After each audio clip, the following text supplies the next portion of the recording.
The old mountain road was my shortcut home, a ribbon of asphalt cutting through miles of dark, silent forest. It was just past midnight, and the only light came from my headlights carving a path through the oppressive blackness. The air was thick with the scent of pine and damp earth.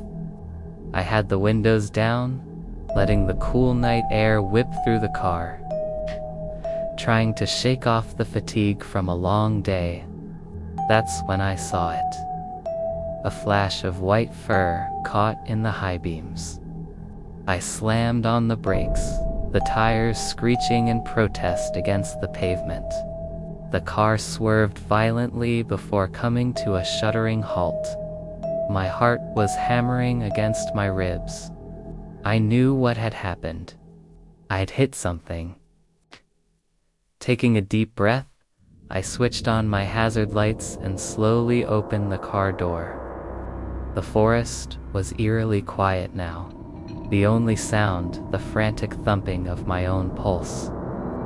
There, on the edge of the road, lay a small white rabbit. It was perfectly still. Guilt washed over me, a cold, sickening wave. I knelt beside it. Its fur was pristine, almost glowing in the dim light of my hazards.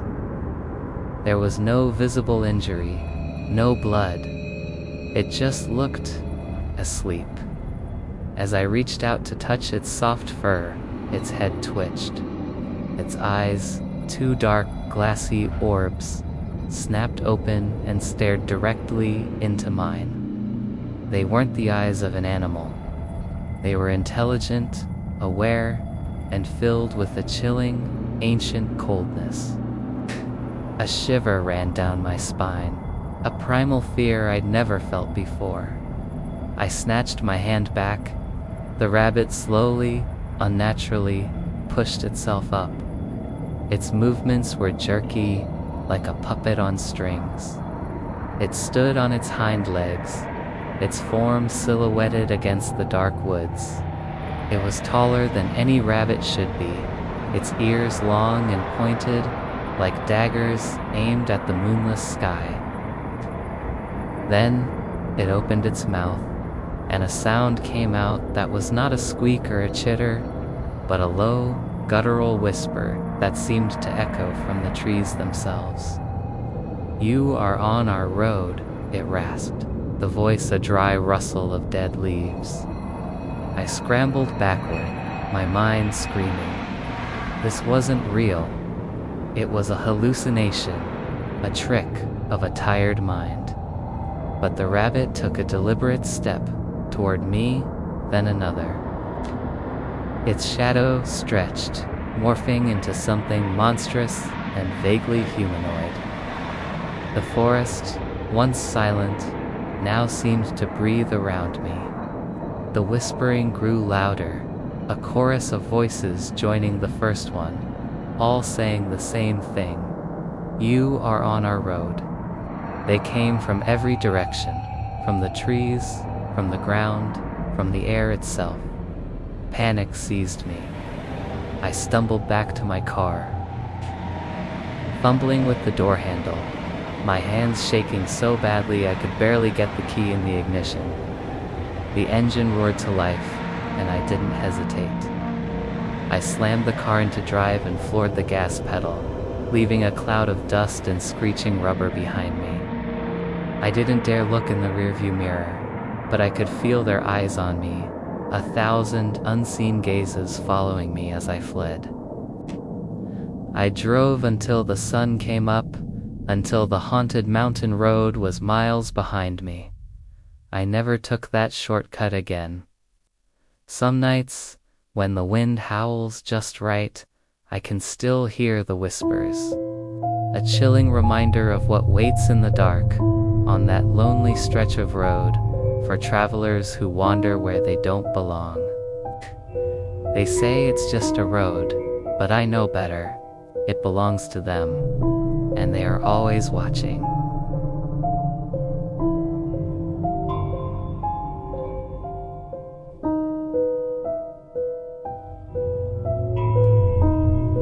sun was perfect, one of those golden hour days that photographers dream of. That's why we chose the woods. Me, Chloe, and Ben. We'd found this spot online, a supposedly easy trail leading to a clearing with an incredible view. We laid out the checkered blanket, unpacked sandwiches, and lukewarm soda, and just soaked it all in. The air was thick with the smell of pine and damp earth, and the only sound was the wind rustling through the endless canopy of leaves above us. It felt like we were the only 3 people left in the world. After we ate, Ben, ever the explorer, suggested we check out a small stream he'd heard babbling nearby. Chloe was hesitant, she always was, but Ben and I were already on our feet. "We'll be right back," I promised, leaving her with the half-eaten bag of chips. The trail was less of a trail and more of a suggestion. We pushed through ferns and ducked under low-hanging branches, the sound of the stream growing louder with every step. We found it, a tiny silver ribbon of water cutting through the mossy rocks. It was beautiful. We splashed our faces, the cold water a shock against our warm skin. We weren't gone for more than 10 minutes, maybe 15 at most. When we got back to the clearing, it was empty. The blanket was still there, the abandoned picnic basket too, but Chloe was gone. We called her name, first casually, then with a rising sense of urgency. "Chloe, stop messing around," Ben shouted, his voice cracking a little. Only the rustling leaves answered. We figured she'd gotten impatient and started walking back to the car. Annoying, but plausible. So we packed up, a strange quiet falling between us, and started back down the path we came from. But the path didn't look the same. The trees seemed to have shifted. The familiar landmarks were gone.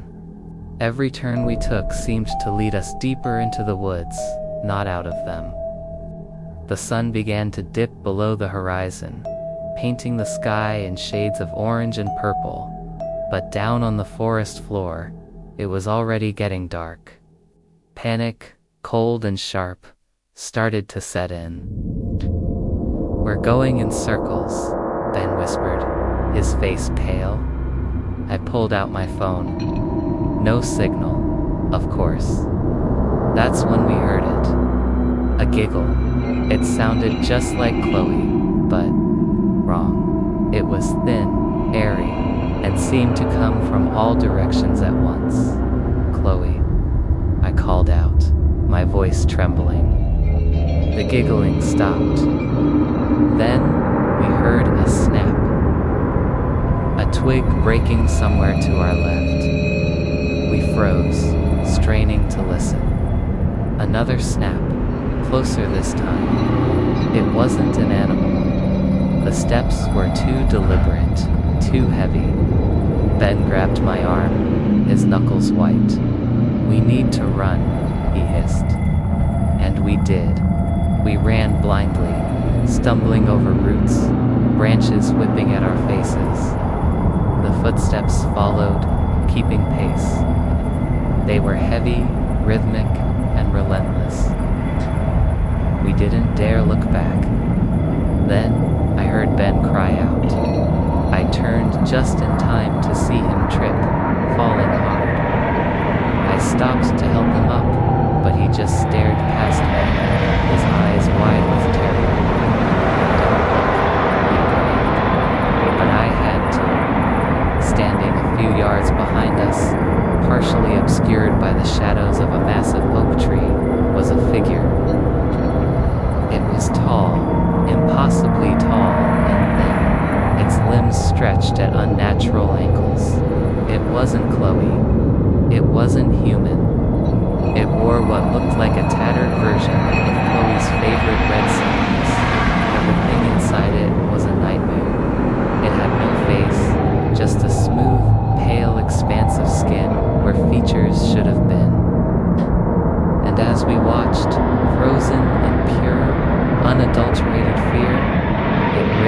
one long, spindly arm and waved. A slow, mocking wave. Then, we heard the giggle again, right beside our ears. I don't remember what happened to Ben. I just remember running, screaming until my throat was raw. I've been running ever since. Sometimes, when the woods get too quiet, I can still hear that giggle